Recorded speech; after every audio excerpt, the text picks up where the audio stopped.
5 বছৰে সকলো সম্প্ৰদায়ৰ কৃষ্টি সংস্কৃতি ভাষা সাহিত্য মাটি-ভেটি সুৰক্ষিত কৰি ৰাখিলে এই বিজেপি নীতিদানী মিত্ৰজোঁট চৰকাৰখনে আগন্তুক দিনত পুনৰ ক্ষমতাত অধিষ্ঠিত হলে অসম ভাৰতবৰ্ষৰ বুকুত অন্যতম শক্তিশালী ৰাজ্য হিচাপে নিজৰ পৰিচয় দাঙি ধৰিবলৈ সক্ষম হ'ব।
আপোনালোকৰ সমষ্টিবিলাকতো কিমান উন্নয়ন হৈছে মই চাই থাকোঁ, খবৰ লৈ থাকোঁ।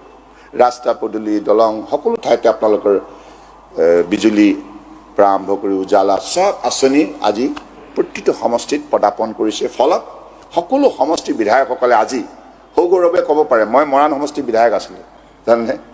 তেতিয়া সেই সময়ত আমাৰ বিধায়কৰ পুঁজি মাত্ৰ 20 লাখ আছিল, 20 লাখ টকাৰ। আৰু সেই সময়ত বিৰোধী বিধায়ক আছিল, বিজেপি এজিপি মিত্ৰজোঁটৰ বিধায়ক আছিল। ইমান সমষ্টিটোত সমস্যাবহুল, ৰাইজক দিবলৈ একোৱেই নাথাকে আৰু চৰকাৰৰ পৰা একো নাপাওঁ তেতিয়া। আনকি মই এনেকুৱা এটা অভিজ্ঞতা হৈছে, তোমাৰ মাননীয় ভূমিধৰ ব্ৰহ্ম ডাঙৰীয়া স্বাস্থ্যমন্ত্ৰী আছিল।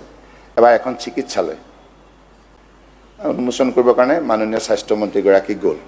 তেখেতটো যথেষ্ট জনা শুনা জ্ঞানী গুণী ব্যক্তি, কিন্তু মই আমন্ত্ৰণ নাপালোঁ। বিধানসভাৰ মজিয়াত মই উলিয়ালোঁ কথাটো যে কিয় বিধায়কজনক আমন্ত্ৰণ কৰা নহ'ল, কি কাৰণে মোক বঞ্চিত কৰা হ'ল।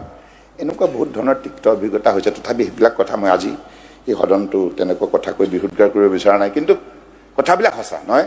কিন্তু এতিয়াতো আপোনালোকে মই ভাবোঁ যে কোনো বিধায়কক ক'ব নোৱাৰে যে মুখ্যমন্ত্ৰীৰ ওচৰত গ'লে মই অৱহেলা কৰোঁ। I give maximum respect to all of you. এইটো হৈছে পৰিৱৰ্তন, মানসিকতাৰ পৰিৱৰ্তন, নৈতিকতাৰ পৰিৱৰ্তন নহয়। অকল ৰাস্তা পদূলিত ওলোৱা পৰিৱৰ্তন নহয়, মানসিকতাটো যে সকলোকে আস্থাৰ বিশ্বাসত লৈ আগবঢ়া। News desk report, news Assam.